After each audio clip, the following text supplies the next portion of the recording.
اے محمد سر اٹھائیے، ارفع راسک سل تعطى، مانگیے کیا مانگتے ہیں آج آپ کو دیا جائے گا، اشفع تشفع،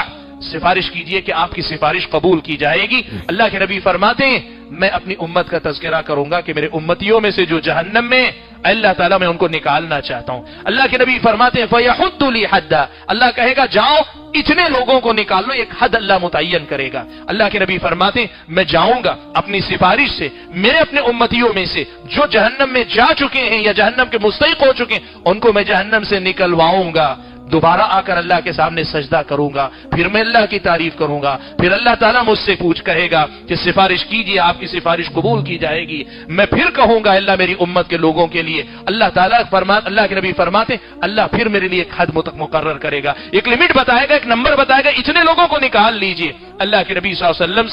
3 یا 4 مرتبہ اللہ کے نبی اللہ کے سامنے اجازت لے کے سفارش کریں گے۔ اللہ کے نبی پھر آ کر کہیں گے کہ جہنم میں اب کوئی باقی نہیں الا من حبسہ القرآن، سوائے ان کے جن کو قرآن نے روک لیا ہے۔ کیا مطلب ہے قرآن نے روک لیا؟ شارحین حدیث نے دوسری حدیث کی روشنی میں کہا وہ لوگ جن کے حق میں یہ آیت کہی گئی کہ جو شرک پر مر گئے،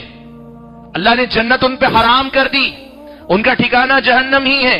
اور ایسے ظالموں کے حق میں کوئی مددگار بھی نہیں ہوگا، کوئی سفارش بھی نہیں کرے گا۔ اللہ کے نبی صلی اللہ علیہ وسلم خود دوسری حدیث میں بیان فرماتے کہ میری سفارش میری امت کے بڑے گنہگاروں کے لیے ہے، اور اللہ کے نبی سے ایک دوسری روایت میں الفاظ آئے جو شرک پہ مرا ہوگا اس کے حق میں میری سفارش نہیں ہوگی سفارش۔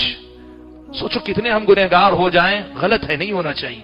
لیکن شرک ہو جائے تو ہم سے زیادہ بدقسمت کون کہ جن کی سفارش میں ساری کائنات کا حساب و کتاب ہو جائے وہ بھی ہمارے حق میں سفارش نہیں کریں گے اگر شرک پر موت ہو جائے۔